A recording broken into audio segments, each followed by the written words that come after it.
Picture this, the same doctors who once promised to first do no harm ended up charting heartbeats just to see when they stopped. Nurses tucked kids in with one hand and reached for a syringe with the other. How does a whole country trade scalpels for death warrant Sterling clinics into conveyor belts where disability became a death sentence? 1933.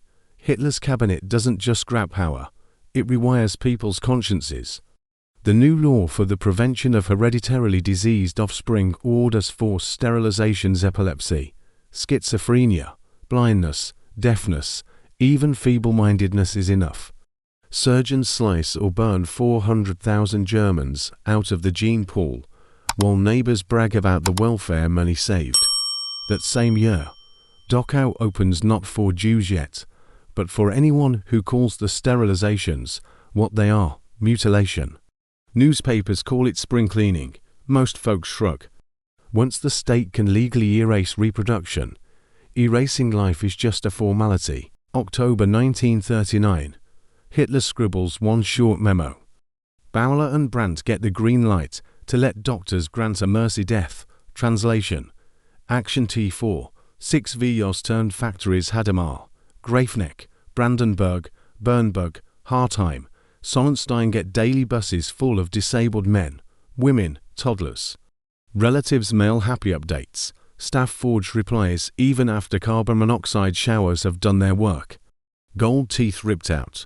Brains bottled for research. Ashes mailed home with a polite lie. Official tally by 1941, 70,000. Historians now say 250,000. Starvation wards, phenol jabs, luminal overdoses mop up the rest. Every trick tried here deception. Mobile gas vans.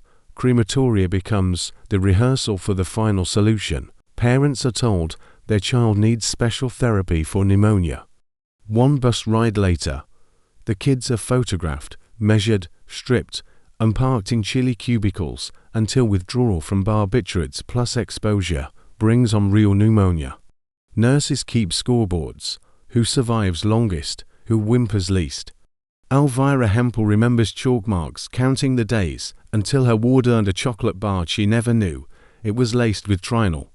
Families receive urns of random ash and a sympathy note, signed by the same doctor who stamped the child unfit.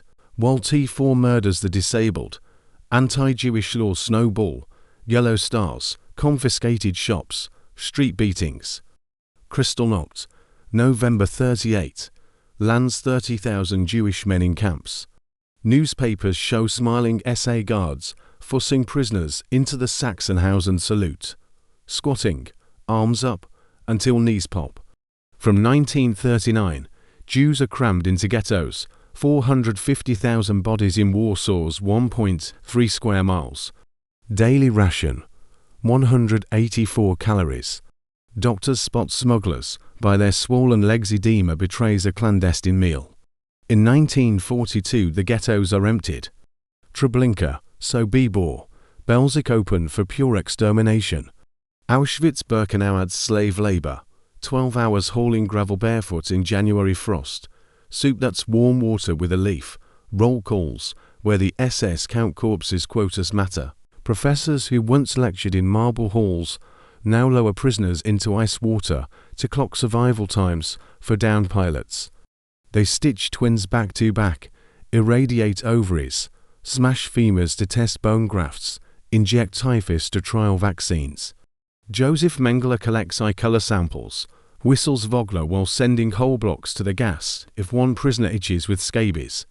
No anesthesia pain contaminates the data. Of 1,500 victim groups documented, barely a handful survive intact.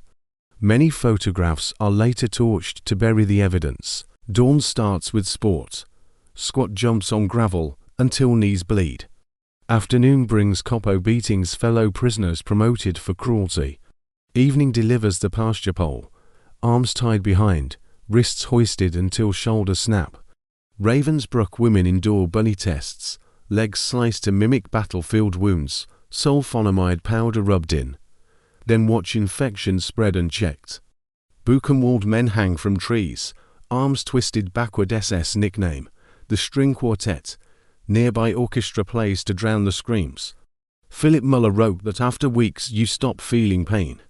You just watch your body break like a borrowed tool. April 1945.